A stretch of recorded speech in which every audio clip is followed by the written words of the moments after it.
Welcome to Passion and Purpose with Pamela, celebrating all things woman. I'm Dr. Pamela Hardy Shepherd, here to ignite inspiration through conversations that spotlight women's power and their journeys. Let's share our light, our stories, and create a space of celebration for every woman. Here's to embracing our womanhood together. Welcome to another inspiring episode of Passion and Purpose with Pamela. Today, we are so pleased to introduce Bonita Bryant, an associate faculty member at the Academic Engagement Center in the School of General Studies at the University of Arizona Global. Bonita's journey is one of unwavering dedication and education and creativity. Bonita is a remarkable, prolific author of 12 books. With a wealth of experience in education teaching, Bonita has imparted her knowledge in project management, business law, marketing, computer software, general education, and courses at esteemed institutions like the University of Phoenix, West Los Angeles College, Palisades High School, ITT Technical Institute, UCLA Extension, and the University of Arizona Global Campus. Bonita is happily married to Norvin, who treats her like a queen on a daily basis. Together, they have raised 3 successful young men of whom they are immeasurably proud of. Join us on this episode of Passion and Purpose podcast and explore Bonita's passion and her education, her creative ventures, and inspiring journey. Welcome, Bonita. We are so happy that you are here. I introduced you, and I would just hope that you would just tell the listeners a little bit more about yourself. Well, thank you so much for having me. I am so grateful to be here and be part of your Passion and Purpose podcast.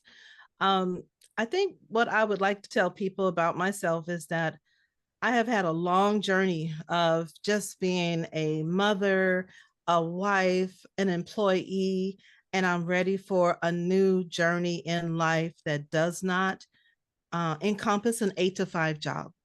So that is what Bonita will be all about within the next 5 months. I've enjoyed teaching. I've taught for many years. I've enjoyed bringing other people up from the bottom, thinking that they couldn't make it in school. I've enjoyed coaching other individuals. I've worked with women from a prison ministry where they just got out of jail and really needed to understand how to just write a resume. I've had the privilege to work with young people in the community at a nonprofit organization where they didn't know how to use a computer, but the class ranged from 15 years old to 70 years old. So I have had just a plethora of experience with uplifting people, but now my passion and my purpose, as you say, is to start understanding what makes Bonita happy. Wow. What is it that Bonita wants to do that is solely around my happiness, and not to take other people and put them to the side at all, but I want to put myself first, probably for the first time in many, many years. So I'm going to ask you, like, are you a baby boomer? Yeah. Are you a baby boomer? Because we tend to do that. Yes, I am a baby boomer, and I love being a baby boomer because during those times of growing up in the 60s and the 70s, you can't replace those type of memories. Things that went on during that era, I will never forget, watching HR Puffin stuff and Mr. Green Jeans. That tells you my age. But it was things like that that made me think about how simple life was. Playing jacks on the cement in front of your home, tetherball, handball, just little simple things that I think our young generation, they will never know what it's like not to sit in front of a computer or a tablet or on their phone as opposed to interacting with other people. So yes, I am a true baby boomer. Wow. So, I want to digress before we get to, I don't know what chapter this is in your life, but how did you come up with us helping other people? What was it that got you started? What is it, because, like me, I can speak for myself, being an underdog and always being for the underdog, but tell us your reasoning for that, because Yeah. that's really important. Yeah, I think mine started with taking my computer to a computer store one day, and I just needed a memory card. And Mhm. I'm just one of those individuals where I'm watching everything this person is doing. And he opened up my computer, popped in a memory card, and said, "That will be $50." And I sat there, and of course, I watched the whole process. So I went home and I opened up my computer and I figured out what he did. And I not only figured out how to install memory cards, I started installing CD-ROMs and hard drives. So I started my own computer business called Bronze Technology. And I went into the community and start helping people purchase low cost computers. One of my son's parents at his school was stopping his business and he closed it down and put a bunch of computers in a warehouse.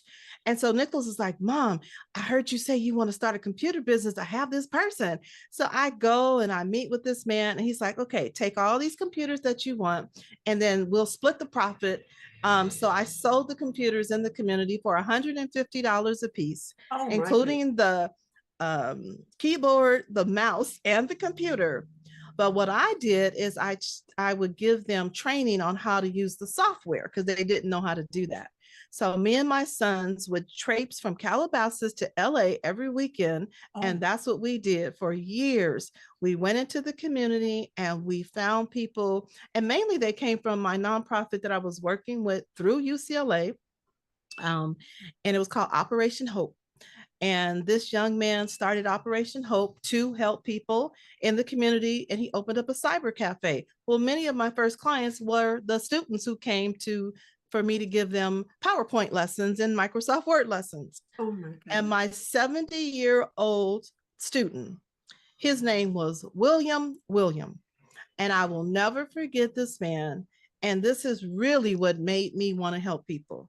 He was 70 years old with terminal cancer. Mhm. He would get on the bus from East Los Angeles to come to my class every Saturday. Oh my goodness. So when I sold him the computer, I was trying to give it to him. He was like, "Oh, no, no, no, no, no, no, no. This is your business and I respect your business." So he gave me the little $150. And my sons and I would go to his house on the weekend and we taught him how to use Microsoft Word. And that man stays in my heart to this Mm. day. And I thought, okay, this is what your passion is. This is what your purpose is.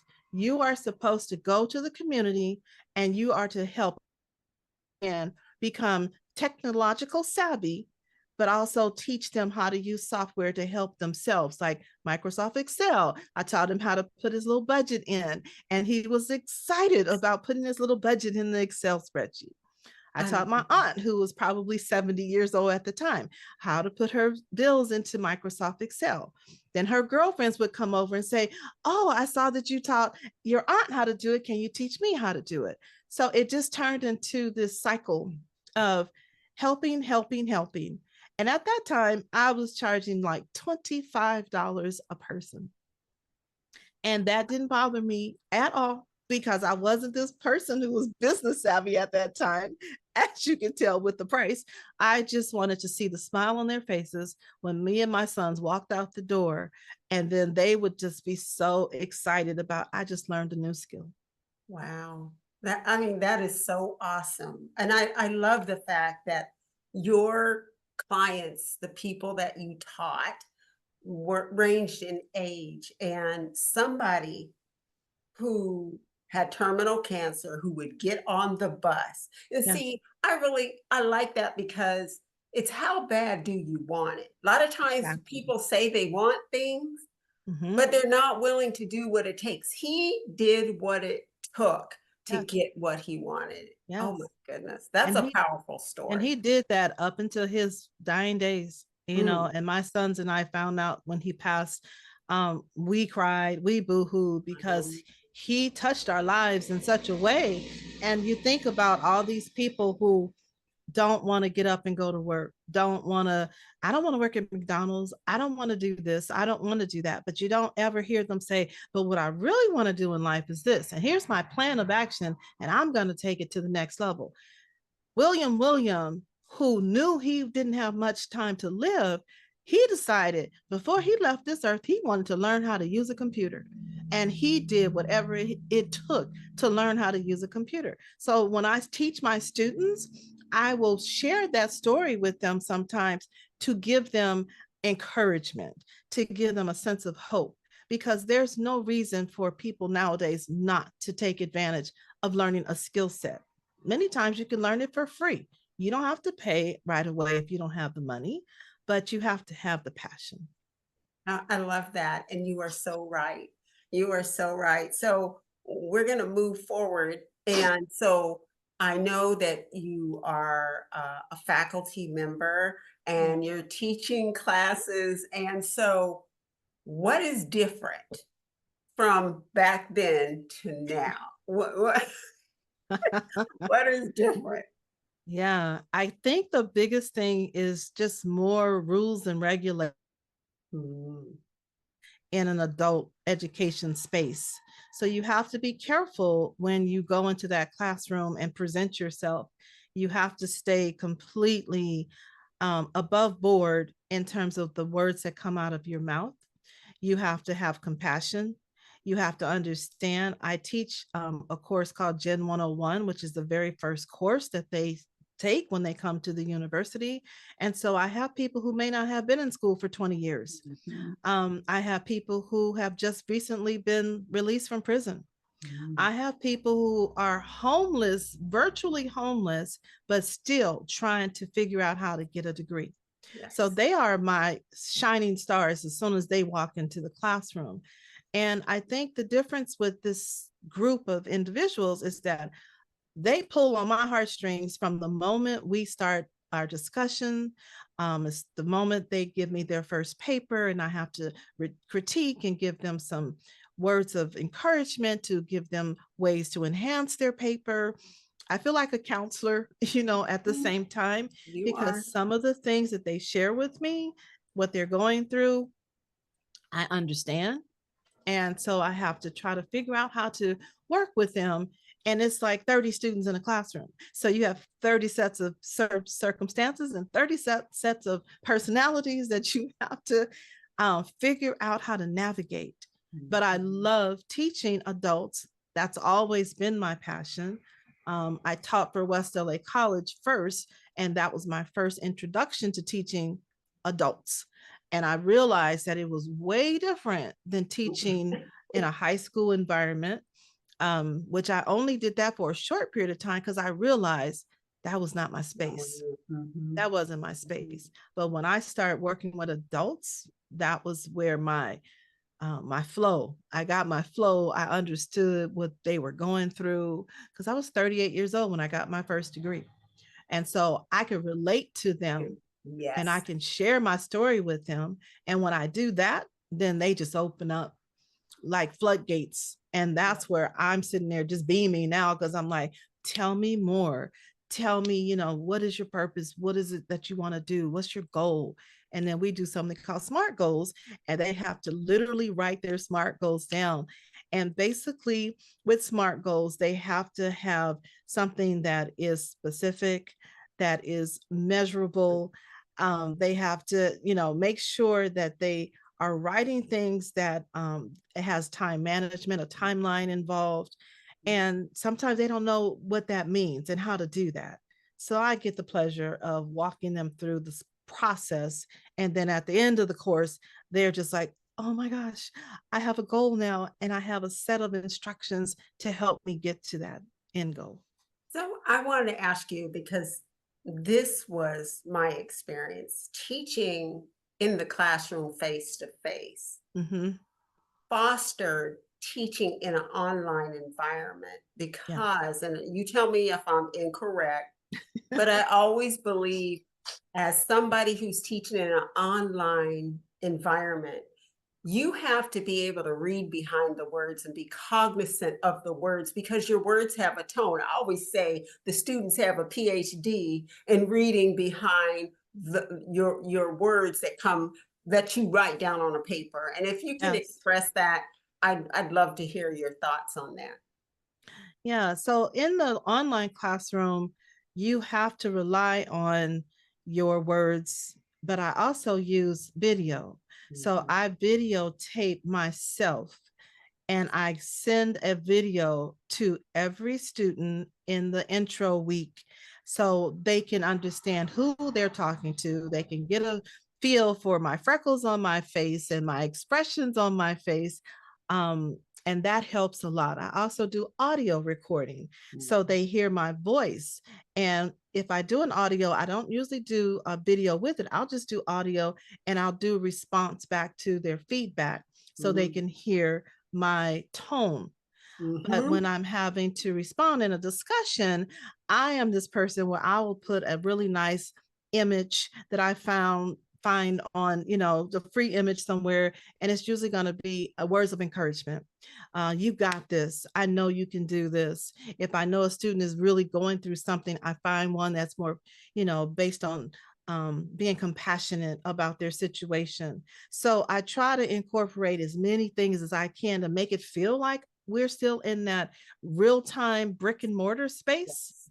That's Yes. my goal, because I know that when I was doing online, and I did undergrad and grad online in an online environment, I did do school at Cal State Long Beach for only 1 year, brick and mortar, but online was my thing because then I Mhm. got an opportunity to really understand, ooh, how do you navigate this space? So when I did it, I was like, okay, I'm ready to show someone else how to do this. So it's just a matter of just making sure you watch your tone, be compassionate, have tons and tons of gratitude for even being in that space. To become an adjunct faculty member was a goal of mine, and so I was able to do that. So now I just want to share with my students, like, look, this is what I did, this is how I accomplished it, so let's do a plan of action for you to do it as well.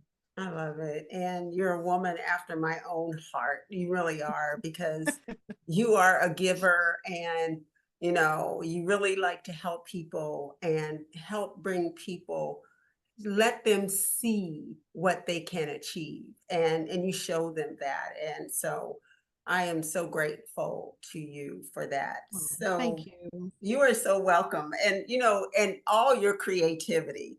In the introduction, I said she's authored 12 books. Can you share about these 12 books? Because I know, as smart as you are, as passionate as you are very creative. And so if you could share, how did that get started, and what else are you working on as well, if you could share that as well. Sure. So, because I have this creative energy, I felt like in my workplace, I wasn't able to really express myself enough. So, I had to find an outside outlet. And so, I found out about KDP, Amazon publishing. And once I found out about that, it opened up this floodgate of all this stuff that was in me. And so I started off just learning how to just do a basic cover page, learning how to just do templates. So I did journals at first, blank journals with just lines, but I got the thrill of designing the cover page. And so I was able to do it all through KDP and with Canva. And so I started teaching myself a little bit more, a little bit more. And then I learned how to do A plus content, which allowed me to really do some nice little covers that would show on the page, and it was giving me a mock-up of my book. And I'm thinking, okay, look at you, you're doing it, you're really doing it now. So then I went from journals to activity books, and then I went from activity books to stress management books. And the way that came about, I was going through my own personal anxiety through 2020. And not only was I going through that, but my faculty members that I oversee, they too were going through that. And so I started creating a journal, but this time it was a prompt journal. So they had to see guidelines of how are you feeling today? What steps have you taken to get you through today? Then I started doing activity books that had words of encouragement on the opposite page. And my coloring books are more for the adults than the children at that time. And so I found that coloring books for me helped me with my anxiety. I'm a child at heart. And so I created several adult based coloring books, and I use the Mandala pattern, which is around circular objects with a lot of intricacy inside. But you can take your pen and you can take your colors and you could just go crazy with creating this amazing picture, if you will. And then I went from that to I had a Zoom session with a coworker, and her little girl's 8 years old, and she was in the background saying, Miss Bonita, can you make a coloring book with a unicorn on it? And I thought it was so cute. I was like, yes, I can do that. So I started creating a couple of unicorn coloring books. This little girl, she will sit there for hours, her mother says, with my coloring book, just painting and drawing. And she gets such a thrill out. 8 years old. Wow. And then one day she came up with another idea. Well, now since you did that, and she came up with some other ideas. She says, yeah, I want a rainbow in the background. And then I want this little doggy, but it has to be this kind of doggy. And so I'm listening to this amazing child, and I'm like, her creativity is like off the chain. Now, I never got a chance to do all these on it, but what I was able to do was just continue my journey in the in the publishing space, and I just learned more and more how to just create these amazing for free with Amazon KDP. And I'm thinking anybody out there who wants to get started in the publishing space and you don't have all that money for marketing, check out Amazon KDP. It's an amazing product. Um, I have enjoyed it tremendously. I can't wait after I retire to start diving deeper. I want to create an ebook. I have so many things in my head that I want to still create, but that's the gist of how I got into the publishing space. And the beauty about you is that you share it, because I went the other route, my first book. I went the other route, and I paid for all that because I went and started a publishing company and did all that. And you told me about it. And I said, okay, well, I'm going to do this book like that. And it was so much easier because I didn't have all of the other stuff I had to do, whether I wanted to market it or I didn't want to market it. Right. I marketed that first book and I did all the work, and it was work. I will not lie, but each was gratifying. And so I want you guys to hear this, because that's one thing about Bonita that I also love about her is if she has something, she always shares. It is like she has, and this is why I love her, is because there's more than enough for everybody. You know, we could sit in here with the same dress on and we're going to accentuate it different. We're going to have something different about it. But she believes, and I believe, there's more than enough for everybody. So when you have something, share it with other people. And go ahead, Bonita. Just go ahead and continue to share with us.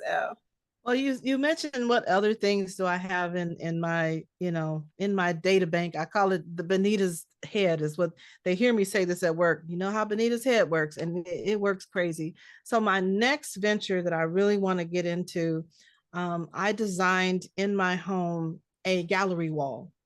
And that gallery wall started from buying a new sofa set.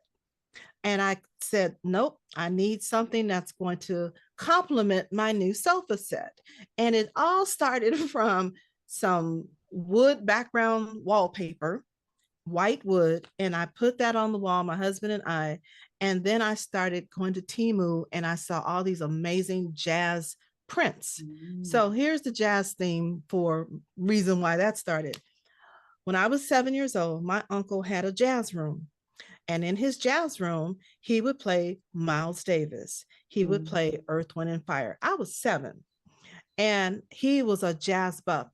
Everybody's outside playing. I'm in the jazz room jamming to Miles Davis and Earth, Wind, and Fire and all the other plethora of jazz artists that he introduced me to.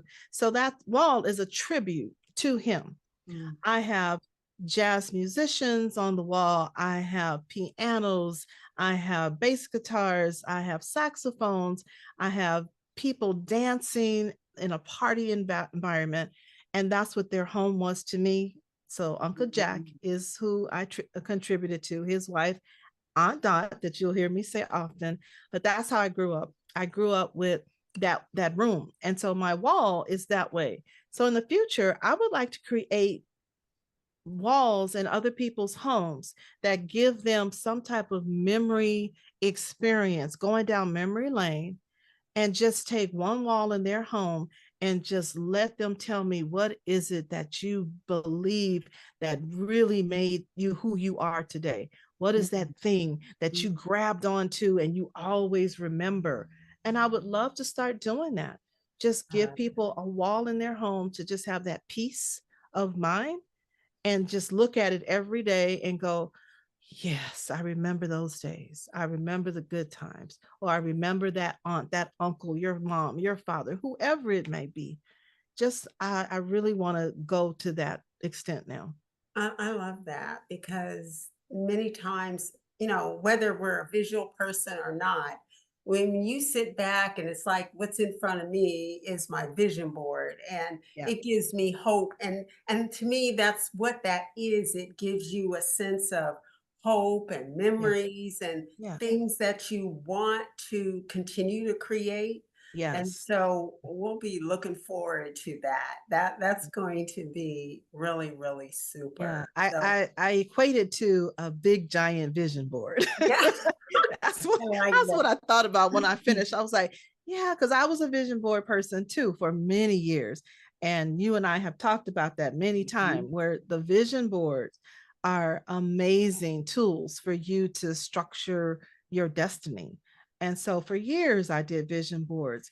But when I started looking at how I could make that look different in my home, I was like, okay, that's still a vision board, but now it just takes on a whole nother level. So It yes, does. vision boards are definitely how I kind of started this process. I love that. I love that. And we'll be looking forward to that. And by the way, everyone, every book and every link and everything, all of the things that Bonita does will be in the notes. So you don't have to worry. We'll make sure that we have how to get a hold of her. So when you want your as you get ready to do, I don't know, what are you gonna call the board The behind wall, the I call wall? it gallery wall, or we can call Okay. it vision gallery wall. I haven't had a Okay. name, came up with a Okay. name, but right now I'm calling it a gallery wall. Okay, so when you're ready to do your gallery wall, you'll be able Yes, to have her information yes. to get started. So, Benita, I want to ask you. So you said something that really caught my attention about in 5 months. What is going to change in 5 months? Share. Well, God has blessed me to have worked in the educational industry. It will be 39 years come December. And I have decided to retire from the educational space. I have been blessed to have worked for UCLA and USC and ITT Tech and University of Phoenix and now University of Arizona Global. Um, and I'm ready to take on another journey. So I will be retiring to join my husband, who is already retired, and taking trips We are already going to Dominican Republic in August. We're going to Bahamas in January. And just yesterday, we booked an Alaskan cruise, I which love will be next year in I July. love it. So we are getting ready to experience life with each other. Right now, he's retired, but he watches me work really hard throughout the day. Even working from home, it takes up a lot of my time. More And I'm time. ready for my time to be just that, my time. So the cruise in January will be celebration for my retirement after 39 years of working in education. I love that. It's like another world. A whole nother You world. never think you're going to, and this is the thing about baby boomers. We work and we work, and I was listening to an audio book, and the guy was saying people 3 years after people retire, Mm-hmm. the mortality rate goes up. And Yes. I surely know that because in some cultures, like in Japan, they call it the ikigai. They don't have the word retirement. They just find another purpose in what they do, their friends, their family, their travel, being Right. with one another. And I love that you are getting ready to dive into that. And you're gonna say, why didn't I start this long time ago? It's crazy because we were raised to go to school, get an education, get a good paying job, and then you Yep. stay there forever. Yeah. And Yeah. it's a little different from the young people today, Yeah. but we could take a little bit of what they do, and they could take a whole lot of what we Know do, but what we they don't do. want to be like us. No, They don't they want to don't. be like this. And I understand. Mm-mm. I get it. Yeah. So you're getting ready to embark on something that is going to be special. Have you thought about how it's going to change you Yeah. as an individual? Yeah. I already wake up with pains in my hand because of typing, pains in my Mm. arm. I look forward to having more activity in my life because I have not been very active because of working from home. I look forward to getting back on the tennis courts. Oh, Believe it or not, I was a tennis player at Cal State Long Beach my first year. I played tennis with my boys who were in tennis tournaments every year until they were probably 10 years old.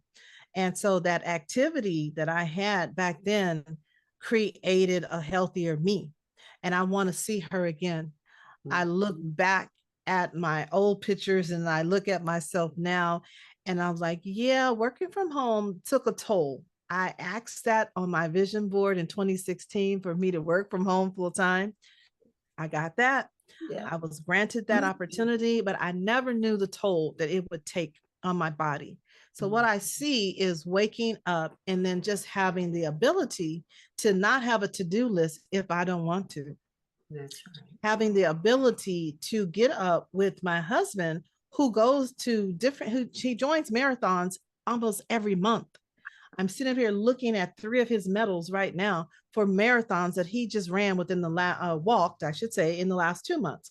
And so every morning he can walk 18,000 miles. He shows me on his phone, guess what I did today? And I want to join him. I want to do that. He is very conscious about being healthy. And I'm like, I let that go. I didn't think about me as a person who needed to move. And so I look forward to having a healthier body. We're watching our diet now and things like that. So I'm getting prepared, but I'm looking forward to just being outdoors and just enjoying the air and smelling the roses. I know it sounds all cliche, but No, that's what I want to no. do. I want to go outside, look at the trees, smell the roses, walk on a trail, ride my bike, just be active so I can be healthier. And what I hear you also saying is just being present.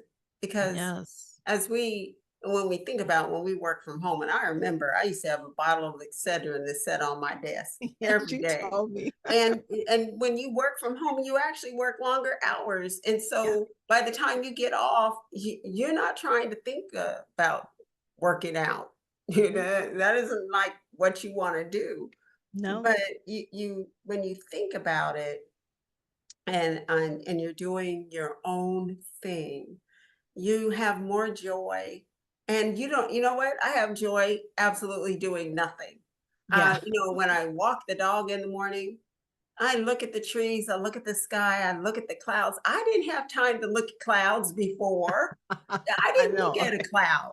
I Simple was stuff. so busy trying to get to the next, the next, the next. I got to do this, this, this, this. I Yes. wasn't being present. And I Yep. feel more present now. And I'm so Yeah. grateful. So um, I listen to everybody that's, in corporate America, or they have their businesses and they're doing the things that they're doing. I get it. But at this stage in my life, I am the happiest I've ever been. I don't have to do this podcast. I do it because I want to help somebody else, like you're helping somebody else by telling your Exactly. story. Exactly. That's why I So, said when I grow up, I want to be just like you. no, you I don't. say that, yes, I do. No, I no, want to have that peace. And when I say that, it's that peace and that freedom that you have now. That peace and that freedom that's priceless. You can't put a price tag no. on that life, right? You can't wake up in the morning and do the things that you want to do when you don't have that freedom to do that because you need to get to a meeting or you need to make sure a report is turned in. And Yes. all of those things, again, I am so grateful that I've had that opportunity to learn, to go to training courses, to go to conferences. All of that stuff is helping me be who I became. But the new journey for Bonita is just having that that exhilaration feeling of, okay, what am I going to do today? And whether that's go to a museum, which I love, Mhm. whether it is going to a concert in the park, Yes. those are the things that I miss. And that's what I'm looking forward to. So that's why I say, when I grow up, I want to be like you because I literally walk through your life and I live vicariously through your travels and everything that I've seen you do since your departure from education. And I'm like, yep, I'm going to do that. That's going to be on my list. It's on my bucket list. And I thank you for saying that, because I the one thing I'm really clear about, I don't put the stuff up like on Facebook to say, look Yeah. what we did. It Yeah. is more about education and being able to expose people like, yeah, you can do that too. And let me tell you how we got to Egypt. It was a woman who, when she was a girl, went to school with my daughter, and Oh, she went okay. to Egypt. And I said, how how did you, because I've been wanting to go to Egypt since I was 10. And she told me, well, it was Mr. Brown Sugar. I said, Mr. Brown Sugar. I said, okay. And I did everything on Messenger. I never talked to him on the phone. And for 14, 15 days, we Yeah. went to Egypt and had a fantastic time. I got to see that those pyramids, the Pyramids. Yes. the Giza pyramids that I seen in a Raggedy World book Yeah. when I was 10 years Yeah. old. And I said, I want to go there, not Yeah. knowing I probably could have gotten there sooner, but it Right. never came up. The timing wasn't right. Wasn't right. And Yeah. so it has truly been a blessing. And I have to say this, my husband, because he spent 28 years in the Marine Corps and Hmm. he's gone to Australia and these places, it was always with the military. And when Right. I said, hey, let's travel somewhere, he's like, no, I don't do that.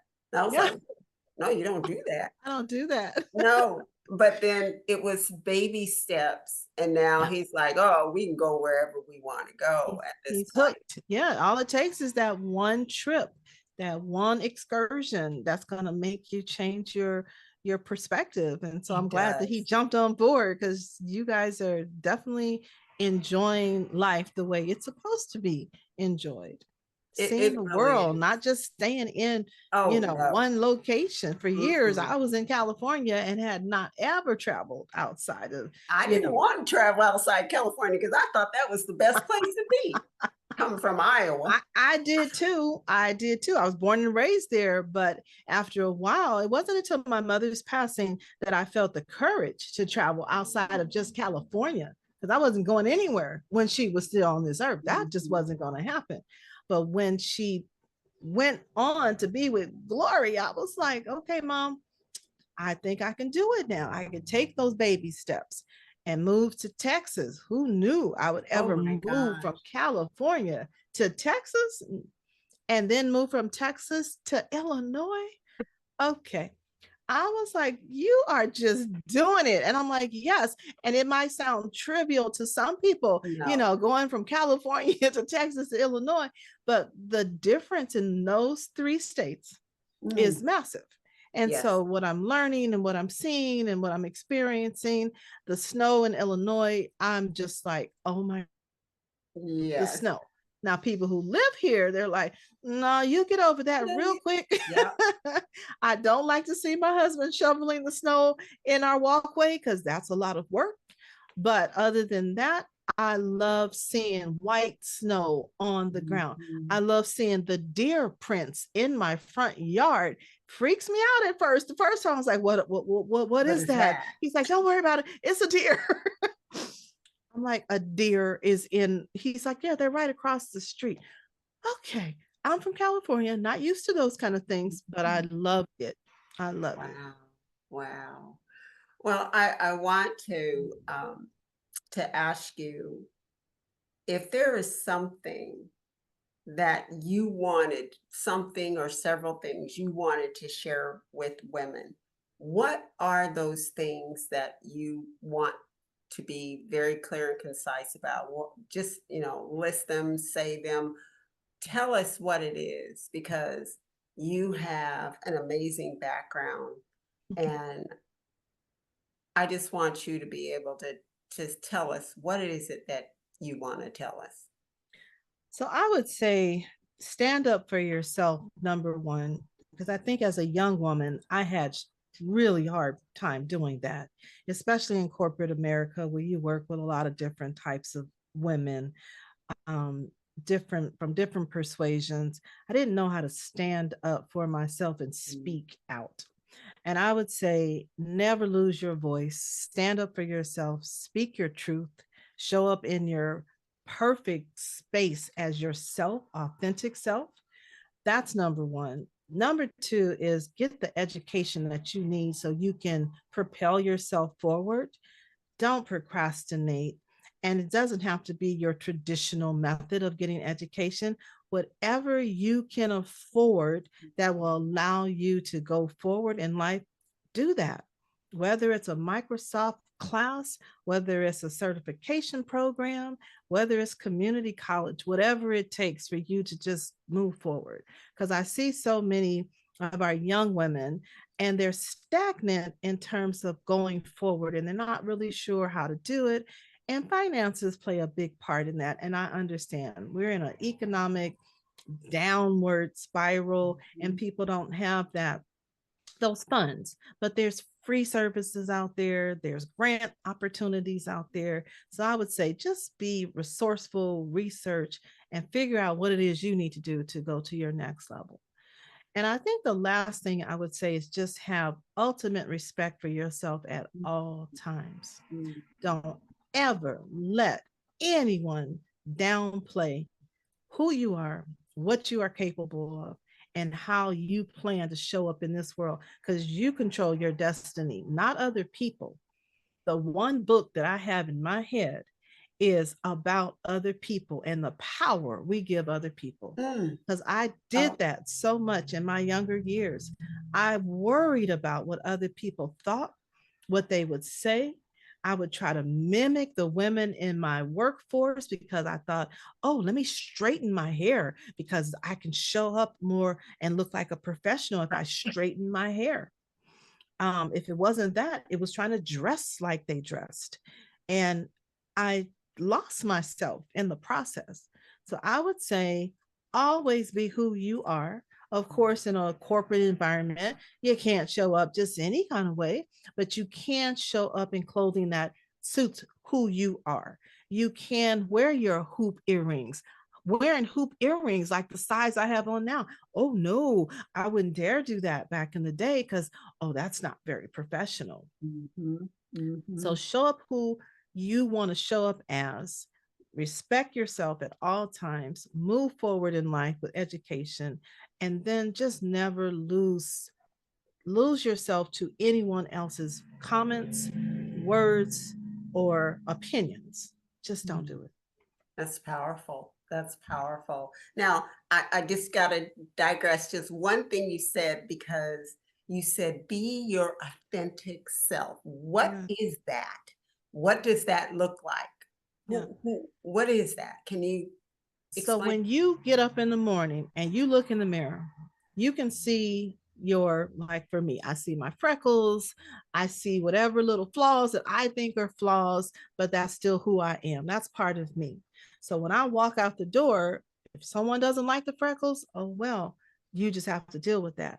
So when I show up as my authentic self, what I mean is that I am showing up as the person that my mother created.